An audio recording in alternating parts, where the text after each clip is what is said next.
And this is just sort of a little bit of background about the mines in general that I happen to know. And as we're leaving Town Hall, this is Parker Street, of course. And right up here on the right is the homestead of the Jakes family, who owned that pasture we refer to later on in the story. And that house is, coming up here. What's the significance of that? This is the Jakes. And what did they do again? They were the people that... They owned the pasture. They had a farm here. The barn was across the street, one of, and another one behind the house. Long gone, of course. They had a pasture out there in that area. That entire area was many, many pastures for people that lived here in town. In the beginning, most of the residents in town lived in town but farmed out in the country or had pastures out in the country. A pasture like that would be for young stock or dry cows which haven't calved yet, because they would live out there for the summer. They'd just take them out there in the spring and they'd be there until fall. Okay. We talked about the access and the right-of-way through my family's property, or will certainly, and had a couple of times when the last owners had the property, they tried to gain access other ways. And I can show you where those were. That's why we're making this detour. Okay. So I read your story and you said that so your grandmother was the one, your great-grandmother was the one who had the access point for them to get to that mine. Her husband had died by then. She and my grandfather were there at the farm. Yep. And hence they had to deal with her to go through that property. And then later on,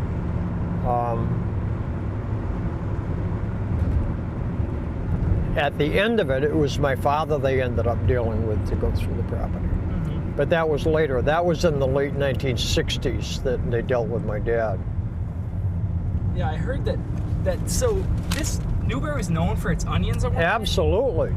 And they grew two styles. They grew onions for produce, and they also grew onions to produce seed. So it's a little bit different. You'll notice this pine grove here with red or Scotch pine.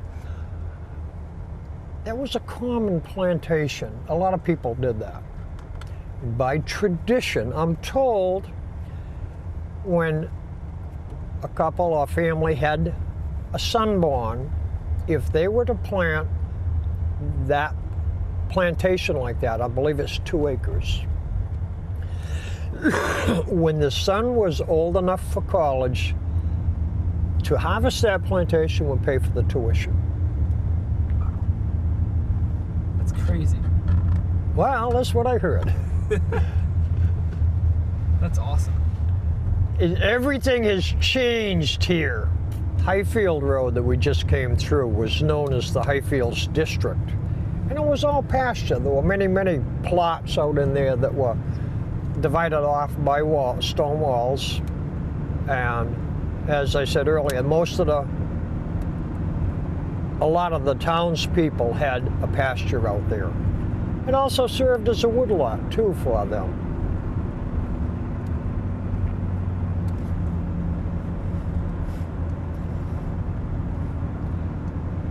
I could even throw in a commercial here too. This is my flower bed. It looks terrible because of the rain. Incidentally, that's where I live. Okay, well, this is ore bucket. It's a really nice design. when they lifted it out with the derrick from the shaft, as we'll notice, there's a latch here on the side, and the bail or handle is mounted at a lower point than the center of gravity, so that if you were to hit this with a hammer, it would unlock and hence dump the stone right out. Then relock it, lower it back down, and repeat the process many, many times to do it. This, when I grew up, you wouldn't recognize this, but it was all fields. Hay fields, gardens, and all of that. Part of the originally Goodrich farm ended up as the Cunningham farm. And when my dad sold the property, it was developed to what we see here today, which is, I don't know, I think 14 houses in here.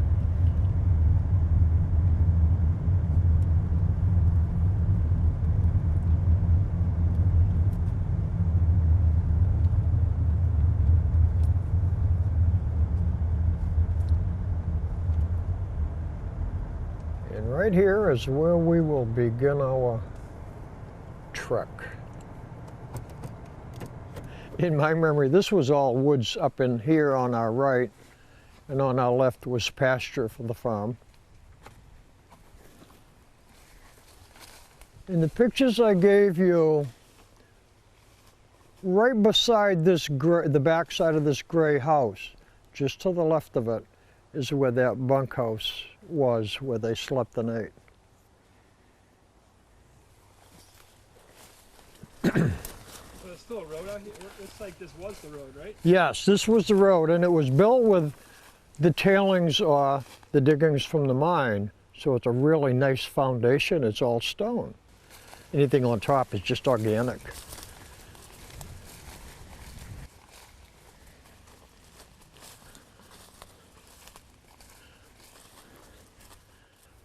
This cement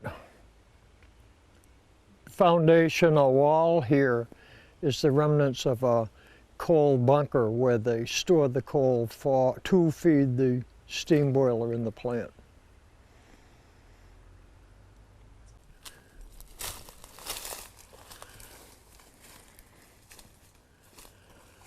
Oh, gee, I'm trying to remember. It's been a long time. When I was growing up, this was much more open, and this area was probably at least 4 or 5 times larger than it is now. It's grown in that much. And I remember the bunker. There was quite a lot of the building here that was right behind that bunker. And then over on the far side of the shaft, there was another long cement foundation. Only building was gone at that time, but probably a foot high, where there had been a pretty large building there. And then of course over here was the second shaft. That was a smaller shaft, about half the size. This, I'm told, was originally 12 feet square. The other one was 6 to 8 feet square. And they went down to a depth of about 20 feet, with at least 2 horizontal shafts that connected the two together. There were other, in total, I think I read 2,000 feet of shaft, counting both horizontal and vertical. So that's quite a lot of digging. And these tailings and all came out of there. And we notice many different types of minerals in it. Well, the whole mining boom started in 1874, rumored to be that a man named Edwin Rogers, or Edward Rogers, walking in the pasture here, found a shiny looking rock, took it to a friend of his to look at, a man named Adams. Mr. Adams took the rock and had it looked at closer, determined that there may be some silver in it, and talked to a number of people about it. determined maybe this might be something here. So went to the Jakes family who owned the pasture. It was, at that time, it was about a 13 or 14 acre pasture that they used for their cattle, and bought it for a reasonable price. Contacted a group named Chipman, which the name comes from, and they immediately formed a company. Officially, it was called the Merrimack Silver Development Company, I believe. That was in 1874, and they started out with $500,000 of capital gain to start the process, and they dug a vertical shaft in total to a depth of about 220 feet. In 1876, the company showed a profit of about $120,000 and did pay dividends on their investors. But by late 1875, 1877, and 78, the mine had petered out, was no longer profitable, and closed very soon after that. And at that time, the buildings burnt to the ground, and it was forgotten about, if you will, for a little over 30 years. But in the meantime, that fever grew within the community, and a lot of people prospected for silver. They felt if it was here, it must be nearby also. And they prospected all over town. Some made a lot of money at it, some lost a lot at it, and some in between. In 1919, due to new technologies, more efficient equipment, it was determined perhaps they could open the mine again and make it profitable with today's technologies, if you will. At that time, new buildings were built. We'll show you the pictures of the some of the new buildings and all of that. And mine went back into operation, ran for 5 years, 6 years, and never really showed a profit. My grandfather, Arthur Cunningham, ran the steam plant to run the operation here. And he always maintained that it was pure speculation to promote the stock sales rather than to actually find ore. I can't say myself, but it never paid off. And when the company went bankrupt, the buildings were just left abandoned and decayed to the point we see today, really. And all of the machinery was either sold off or scrapped. The only thing left that I know of is the mine bucket that we saw earlier. I can point out one other thing too.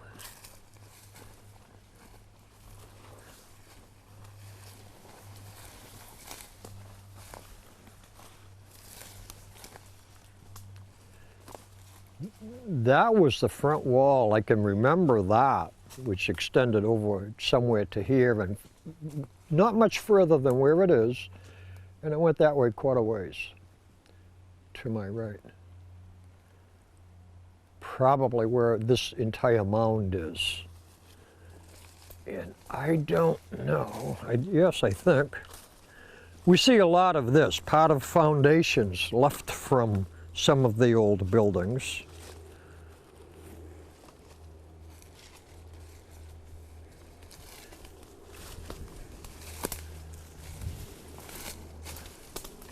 Okay. And here's another foundation of a building. I think I mentioned that one earlier.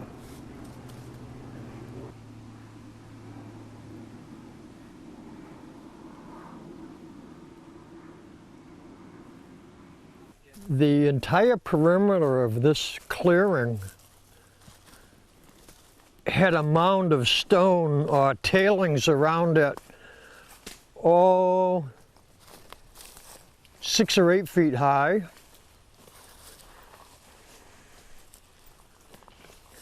And one time back in the late, what was it? The late 1960s, I worked here for a little while with a company that did a lot of test borings on the site. And at that time, they bored every 100-foot grid, took out many, many samples to have assayed and all of that. Now, one thing that sticks out of my mind is right over here, there's a pipe out of the ground, which they just actually drove into the shaft so they could have a water supply. They put a pump on it, and surface water is only about 14 to 15 feet down, so it isn't hard to get water here. But rather than bring water from a distance away, they simply drove a pipe in here so they could use it for the drilling equipment. Okay, in the main shaft, they would have to dig out a cavity in the side of that shaft, like a room, and they would install a wooden tank in there for water. They would have a pump way down low, would pump up and fill that. And then they would have to have a second pump to pump that water to the next stage to get it out of the well. They couldn't push it that whole 200 feet in the beginning. So they probably would have to have had 2, maybe 3 stages to get it out. Hence, you'd have a number of pipes that went down the well. One like that would be normal. And we can see there's metal hardware on it where it was attached to a timber to hold it from moving around or anything. I want to look over here. I don't think there's any remnants of that other shaft left.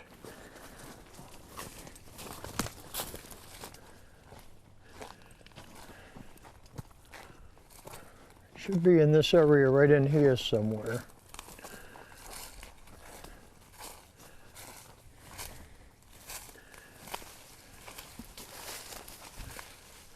Now this is different. You'll notice those tailings that were dug out of the shaft, they just kept leveling off. So, and this is where they stopped on this one. It's quite possible that that's where the second mine shaft was. I'm thinking it's about that distance. So I feel maybe, yeah, looking at the ground, I'm pretty sure that that's where it was. I don't believe it was over on the higher ground. So, but if you could dig through all of this organic, you'll see it's all, looks like crushed stone, which is all debris from the shafts. I would have to take a truck, but I believe the powder house was right over there, oh, probably 200 feet away.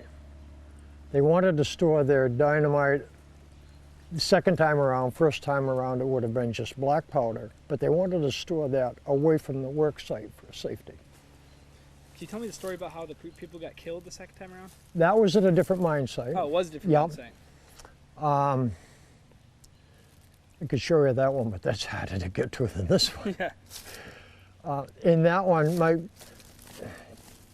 So what was like the dangers in like doing this type of work? You know, I mean, you said that they kind of set charges. Mining has a lot of dangers within, and I'm not a mine expert, so I don't really know all of them.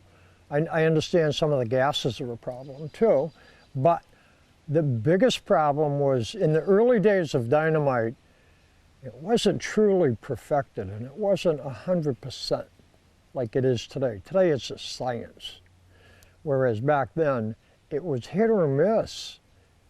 You ignited a stick of dynamite, it might blow up and it might not. Well, you would know that But if you drilled 6 holes into the shaft, set 6 charges of dynamite, and then blew it up, did all 6 go off? Or was it maybe only 5? Where today, if we were doing that, they use different caps to ignite it, which are on a delay, you can count. And it actually is done electronically, so you know for a fact that yes, in fact, it did blow up. But in those days, it wasn't the case. Dynamite is very unstable, the early dynamite especially, and in that other mine accident, which that went on, I don't know that that mine even had a name, but it's just off to the west here, a quarter mile. My grandfather worked there first. They were running that mine, got down, I'm told, to about 80 feet depth. They had set a charge off. 2 men went down with the derrick ore bucket, using crowbars to loosen the rocks to put in the bucket. One of them struck a spark, ignited a dynamite charge that hadn't gone off, and they were almost killed instantly. At that time, that mine was shut down right away, and soon after that is when my grandfather came to this mine to run the boilers. There were also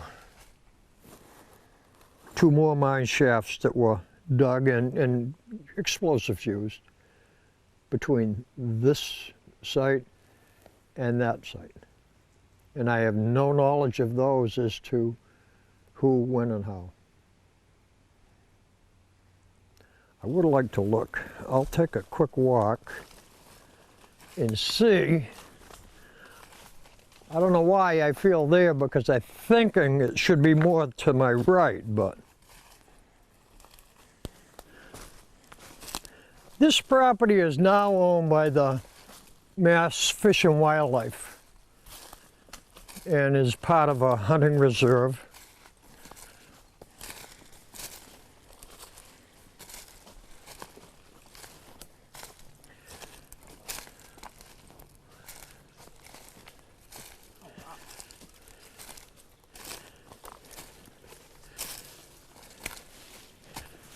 So, what is this? This is the firehouse? This was where they stored their explosives.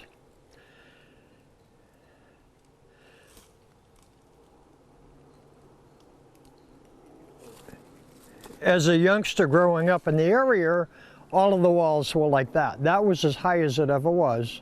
Then it had a wooden roof over the top. And sort of the interesting thing about it is it's almost like a maze the way you entered it, because you would walk in over here and go around to go inside. May be able to see better from here. I think this is some of the veining in the rock, which would be an indicator.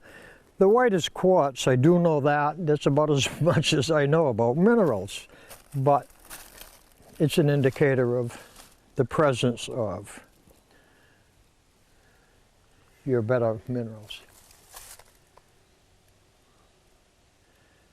And we'll notice it all through in different forms and stages, but there's many, many different. Here's a different type of one here.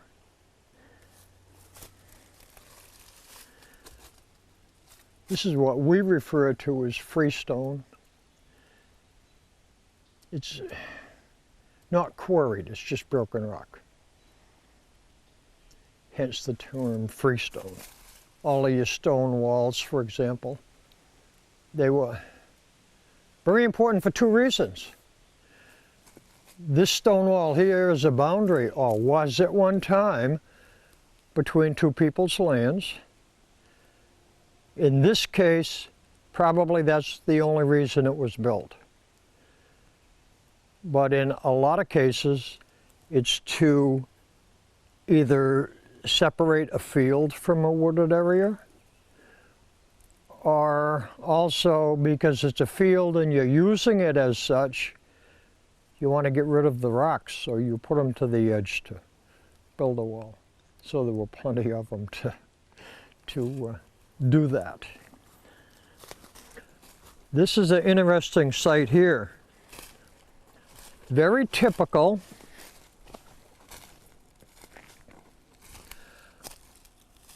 You'll see it looks like a trench.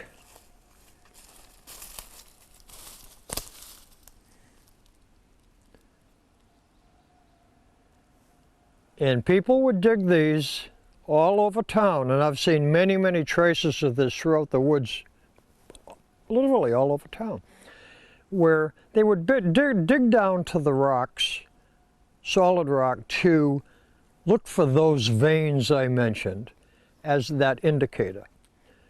And these are referred to as speculation, or speculation holes, some of them, speculation trenches, depending on what it was. Because there was that interest, that dream. Should we find silver, we could become rich, and a lot of people do want to follow their dreams. Today the mine is just about forgotten, but in my younger years, it was still an interesting, curious place, and a lot of people came here. Rock hounds came here from all over because they had heard about it. And also people from Newburyport and Newbury came here to show their children because they had heard about it and they wanted their children to know about it, so hence they did. But today it's very unusual to have anyone ask to go to the mine.